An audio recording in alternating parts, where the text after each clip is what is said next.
pasabog sa Viva One. Okay, guys, take note. Ito yung pagkakasunod-sunod ng mga kailangan nating antabayanan. So, March 13 is gonna be Who's the Boss? Yep, that one.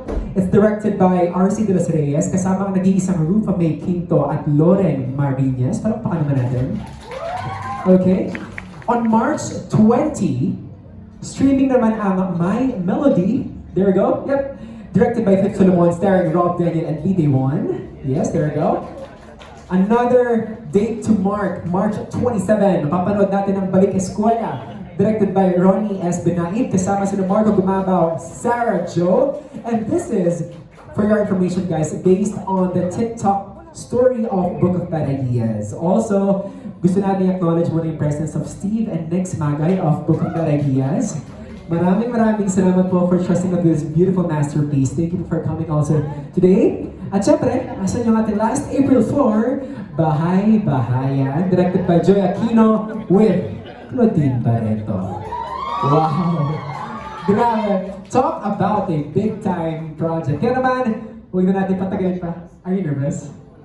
Yeah? Actually, sabi niya kanina nakakaba siya kasi first time niya na, oh my gosh, this is the first time na mag-isa siya sa stage. But you're with me, we got this. I know you're gonna nail this, Ash. Because this moment, alam mo, from winning hearts, di ba? As JJ, as we all know, in Ang Mutya ng Section E, the relatable, lovable character that have made audiences from all over the world fall in love with you, with your natural charm, to transforming into Luna in Minamahal, where we saw a deeper, braver, more emotionally raw side of her, mas mature, mas intense on the big screen. Nakita namin yung growth mo, number one. And just when we've thought we've already seen your range, ito na naman. Ito ka na naman, isusurprise mo na naman kaming lahat. You never fail to surprise all of us because in Ashton Anthology, 4 na bagong characters ang maipapakilala mo sa amin. Guys, palakpakan natin again. Ashton Anthology. I cannot emphasize it more. Pero before we continue guys, let's support Viva One. Let's watch Viva One Originals Ashton soon on Viva One. Subscribe na sa Viva One for only 99 pesos per month. 269 pesos for 3 months, 499 for 6 months, or 949 for 1 whole year. At mga kabibarkada, meron kaming special treatment para sa inyo for only 949 pesos a year. Maging premium subscriber ka na and enjoy the best seat in the house all year round. Ito na. Okay, guys, if you're gonna be posting this somewhere, meron tayong official hashtag to take note of. Hashtag Viva One Originals Ashton.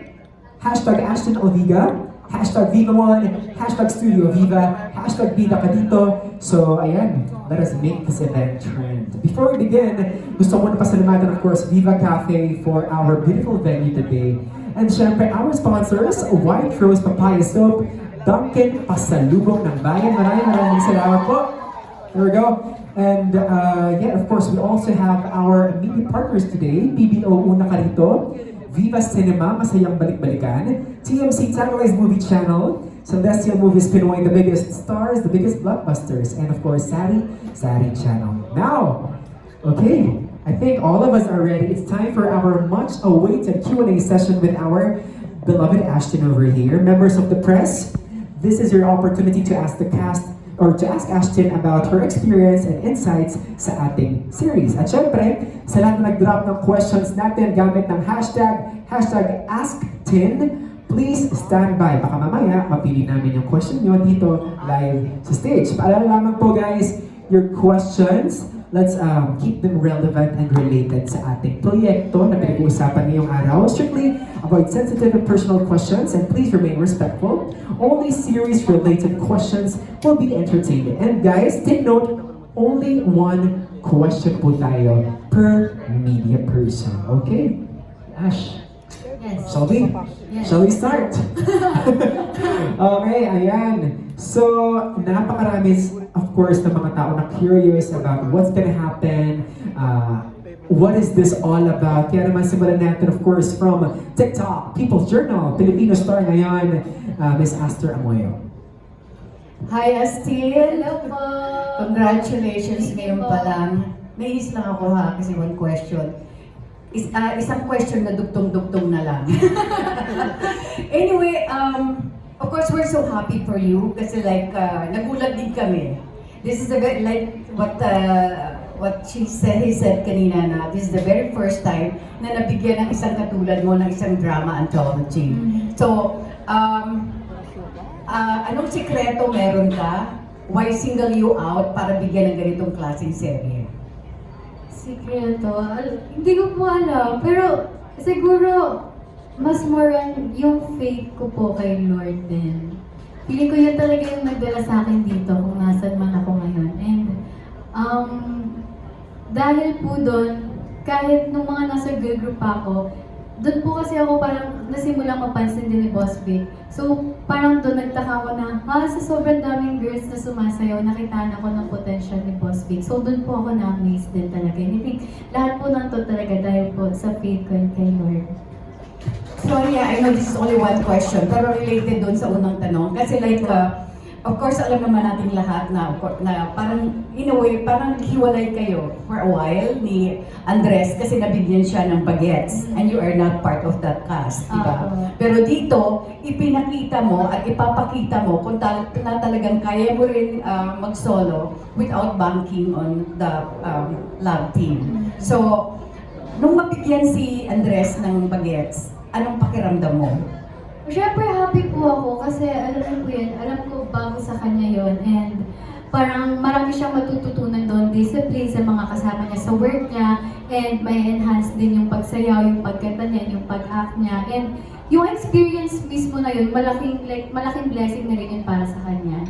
Sobrang sinusuportahan ko din po siya. Pinanood mo ba siya? Isang beses po. Okay. Anyway, congratulations ha. Thank you. Thank you, Miss Aster. Alam mo, totoo yun, yung kinali mo na faith, that's really you. Oo, no? Sa totoo. bawat bagay, bawat proyekto. Kasi sa mundo talaga, walang sigurado eh. Kailangan sa, kahit anong pinagdadaanan mo ngayon, malungkot man o masaya, kailangan kumapit ka lang. That's your superpower, your faith. I love that. Thank you so much, Ash. Up next, let's have a TikTok content creator, Sab Santos. Hello po. Hi, Sab. Hello. So, yung question ko is related dun sa anthology. Since these are short form series, and you will be playing different characters every time how did you prepare to make sure that every character feels different from one another? And of course, to JJ din, na talagang tumatak yung characters. Actually, sa ganyan po, hindi po ako masyadong nahihirapan mag-prepare. Kasi ako, binabase ko yung i-act ko sa nababasa kong script mismo. Kasi malayo din malayo yung mga bitawan ng linya nila. Siguro, mas iniisip ko lang kung paano ko, ayun, yung pagbitaw ng mga lines, kung yung mga punto ng mga lines, para maiba dun sa previous na ginawa ko po. Thank you. Thank you po. Maraming salamat. Kung totoo yun, Ash, yung sinabi mo. Kasi parang ito, di ba, iba't ibang personalidad yan. Pero kasi nasa script na yun eh. Parang kumbaga, kailangan mo lang aralin yung script kasi nandun na lahat ng kailangan mo. Oh, kasi ikaw na lang yung parang mag-sharpen, mag-harness na kung paano mo ito isa sa buhay. That's beautiful. Okay, let's have a question from a fan. Ito, sabi niya dito, it's about your career. #Astin. Kung mabibigyan ka ng pagkakataon na magkaroon pa ng isa pang pelikula, anong genre pa ang gusto mong subukan at sino yung mga gusto mong makasama sa movie na to? Wala. Dati ko pa sinasabi pero gusto ko talaga. Pero parang nagawa ko na rin dito eh. Siguro mas more on, alam niyo yung happy big family na yung mga palabas before. Oo. Yung mga tanagina, yung fun na masaya na may lesson talagang matututunan din. At mapapakita yung beauty ng pagmamahalan ng isang pamilya. Lalo ng isang Filipino household. Yes. Okay, let's manifest that. Di ba? Nothing is ever impossible. Kaya naman, that was a question, by the way, from Lizelle Lipumano. Okay, maraming salamat po for giving a question para kay Ashton. Up next, let's have from Inquirer, Alan Policarpio. Hello. Hi, good evening, Ashley. Congratulations. Thank you po. Pwedeng pakwento mo lang yung mga experiences mo and yung mga natutunan mo sa mga naka-work mo for each episode or na ginawa mo, like sina Rufa May, sina Claudine. Kay Miss Rufa, pinaka natutunan ko po is to enjoy the set lang. Sobrang relax niya po and kahit minsan, alam niyo po yun, syempre, nadedelay na kami. Pero siya sobrang relax lang and mas napapagaan niya po yung, nawawala po yung problema ng set. And siguro, yun yung na-realize ko na parang ikaw mismo kailangan mo magbigay ng positive energy para mas makatulong ka sa mga taong may problema sa paligid mo. And kay Miss Claudine naman po, na-amaze po ako kung gaano siya ka-humble. Kahit, alam naman po natin, grabe ko rin Claudine Barreto. Sobrang icon po siya. And pinaka na-amaze po ako nung habang nagtitake po kami. Tapos may kailangang isarang door kasi kita sa camera. Tapos, since kaya na niya gawin, siya po yung nag-volunteer na magsara na po mismo. So, natuwa po ako dun sa simple act na yun na pinakita niya kung gaano pa rin siya ka-humble. And kumusta naman sila Lidewon, sila Robert? Si Lidewon, hindi kasi kayo masyadong nagkakausap ni Lidewon. Kasi Korean. Pero siguro kay Lidewon, yung willingness niya, kahit nahihirapan siya dahil sa language barrier, kahit daming instructions, pero andun yung willingness, yung willingness niya and yung eagerness niya gawin yung work niya. And kay Rob, natutunan ko kayo, pwede mo kaya sabihin? Sorry, first time umarito ni Rob, no? For Viva One. Hindi, yes, for Viva One. Okay. Pero nagkasama na po kasi kami ni Rob sa music video niya before, yung Diwa. Doon po yung first namin magkasama. Ang natutunan ko po kay Rob, sa kanya po pala, yung mga songs niya po, based on, halimbawa, dahil yung kanta niya na akala mo sobrang sakit, akala mo tungkol sa ibang tao, tungkol pala sa pusa niya, sa aso niya, na nawala. Sobrang galing, sabi ko, talaga? Pwede pala yun. Kailangan mo lang talagang ilabas yung creative side mo. Kaya walang imposible. Yun yung natutunan ko kay Rob. And last naman, sa horror, kina Marco. So, kay Kumusta sila? Marco, ang natutunan ko po kay Marco is yung kahit gaano ka ka-busy, huwag mo pabayaan yung healthy lifestyle mo. Like, may baon siya sarili niyang food, na healthy food, tapos sinisingit niya talaga yung workout. And kay Sarah Jo naman, marami din ako natutunan kay Sarah Jo. And na-remind ako kung paano maging mabuting kaibigan talaga. Kasi noon po magkasama po talaga kami before pa. And sobrang happy ko na sabay po namin inaabot po yung pangarap namin ngayon. Thank you, congratulations. Maraming salamat po. Aside na iba't ibang lessons yung natutunan mo bawat tao nakakatrabaho mo. Sa'yo na kayo makita yun? Okay? Wala akong maisip kayo sa buwan. Let's have another TikTok content creator, Anarina TV. Hi. Hello po. Hello, good evening. Ayan, Ashton, paano mo hinaharap yung pressure? Kasi, syempre, di ba may pressure din sa'yo. Paano mo hinaharap yun at saka para sa mga future projects mo rin? Siguro po yung pressure na nanggagaling sa ibang tao, hindi ko po masyado in-entertain. Hindi ko po siya masyado pinapansin. Kasi meron akong sariling pressure na binibigay sa sarili ko eh. Siguro yung way ko po ng pag-handle na pressure na nararamdaman sa sarili ko is by praying po talaga. And ako po kasi, dati sinasabi ko po talaga na hindi po talaga ako makaka-work ng maayos if ang daming boses na naririnig sa utak ko, like, kaya ko ba to? Magagawa ko ba to? Mas more on kapag nandyan na po, mas more on, nandun, I jump. Yun. Tinatalon ko po talaga yung mga pressure and dinededma ko na lang po. Nice, thank you. Thank you po. There you go. Maraming salamat po. Okay. This time, meron tayong tanong ulit from a fan. #Astin. She is Denise Dump. Hi, Denise Dump. I hope you're watching. At sana nakuha mo yung sagot sa katanungan mo na paano mo daw ba binabalance ang trabaho at personal life? Kapag sabay-sabay, mahirap talaga i-balance kasi minsan mas pipiliin mong matulog. And syempre yung rest days mo, kailangan mo pa din mag-work kahit pa paano kasi magme-memorize ka for the next shooting days, gano'n. Pero ngayon naman, mas nababalance ko siya kasi mas less work din yung mas may mahinga ako ngayon. And hindi naman siya bad eh kung wala kang masyadong work ngayon. Of course. Kasi mas nakikita ko siya na parang opportunity to do what I want, to spend more with my friends, with my family. Parang mga healthy pauses, Yes. no?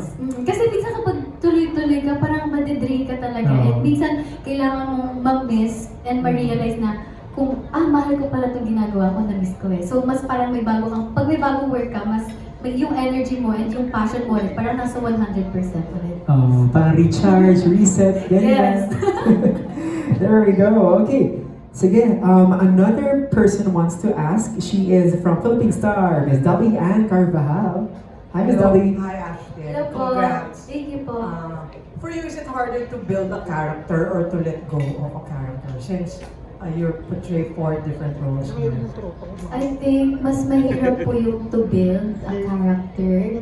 Lalo na po dito, nahihirapan po ako kasi usually po kapag may mga bagong characters po ako, di ba po marami po yung taping days. So kinakapa ko po siya sa first 3 taping days po namin. Eh dito po, halos 2 taping days lang po kami per episode. So yung first 2 taping days po namin, sobrang kinakapa ko po siya and kailangan ko laging magtanong po sa mga directors po namin kung tama po ba yung ginagawa ko, kung align po ba siya dun sa nakikita nilang vision sa character ko. May process ka ba yung pag-switch from one character to the other? Ang hirap. Hindi ka nako-confuse. Sino ba ako today? Hindi naman po, kaya naman po. Pero masasabi ko lang po, medyo nahirapan po pala ako bumitaw sa character ni Miss Rufa. Kasi yung pananalita niya po, siguro 3 days ko po bago mawala sa sarili ko yung pananalita. Ano ba? Sample. Paano? We wanna hear it. Paano? Siya na naman, no. Siya na naman. Kahit nasa bahay na po ako, minsan magsasalita ako, ba't ganun ako magsalita? Parang nasapian ka na ni Rufa. Yes po. Thank you. Ayan na. Pasilip lang yan sa sa part niya ni Ms. Rufa. Pero now, let's have a question from a TikTok content creator again, Ms. Kat Ochoa. Hi, Ms. Kat. Hi, good evening. Congratulations po in advance. Thank you po. We just have one question. Out of all the 4 characters, which character for you yung closest sa'yo? Closest? I think yung sa Balik Eskwela. Siguro kasi same kami like ng tingin sa life. Kasi yung character ko po doon is parang napagod na siya sa nangyayari sa life niya and tinatry niya parang gumante. Pero at the end of the day, parang yung lesson doon is hindi importante kung ano yung pain na naramdaman mo. Mas importante kung paano ka nabuhay, kung paano mo itrato yung kapwa mo. Thank you po. Thank you po. Right, that's very beautiful to hear. Kaya naman, meron tayo ulit na fan na gusto magtanong sa atin. She is Siti Shaira Salik. Your question is, if you could describe the anthology in 3 words, ano daw yung 3 salitang yun? Timer starts now. Or describe ko na lang bawat Sure. Go for it. so 4 words. Okay. Sige. In one word. In one word, yung Who's the Boss? Fun. Fun. Okay. Bahay-bahayan. Madugo. Oh, ang lapit sa fun, ha? Yung Who's the Boss, relatable, since yung character ko dun is isa akong fan ng K-pop idol. And I know maraming makaka-relate dyan. Yun, no? And yung Balik Eskwela, friendship. Friendship. Oh, yan yung mga words na dapat namin tandaan bago namin panoorin yung bawat isang project mo. Okay, we're interested. Kaya naman, up next, let's hear it from a question mula kay Stars Photog, Sir Alan Santon. Hello po. Hi Ashley, congratulations. Thank you po. May drama anthology ka na, di ba? Bongga.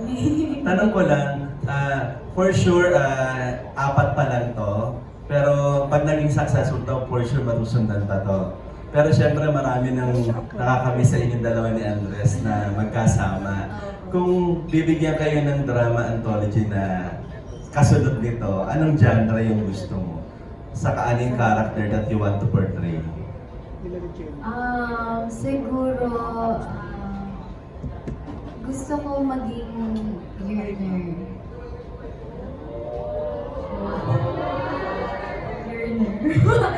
Siguro kung genre, siguro light naman with happy ending. Kasi yung sa minamahal namin, yung open ending niya kasi parang ang sakit pa din. Mabigat. Di ba? Kaya parang after ko manood ng minahal, parang ang sakit pa ng magmahal. Yun yung nasabi ko after ko manood. Kaya siguro kung magkakaroon ko ng next, siguro yung light lang with happy ending. Thank you. Thank you Looking din forward po. to that. Congratulations. Thank you po. Maraming salamat po. Up next, let's have from Sinigang PH. Ha? Nagutom ka bigla, no? From Sinigang.ph. Siguro, ano lang yung ini-expect mong reception ng audience from each of the anthology installment? Like, ano gusto mong maramdaman ng audience from each episode?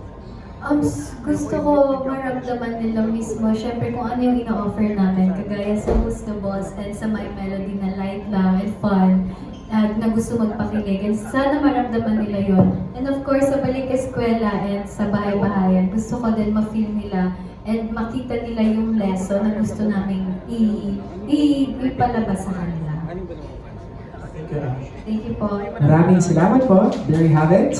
Up next is a question from Cristela Marie. Sabi niya dito, Ash, ano daw yung pinakamahalagang lesson na natutunan mo sa journey mo bilang isang artist ng Viva na hindi nakikita ng fans sa camera? Lesson Oh, na good hindi question. nakikita ng fans. Hmm.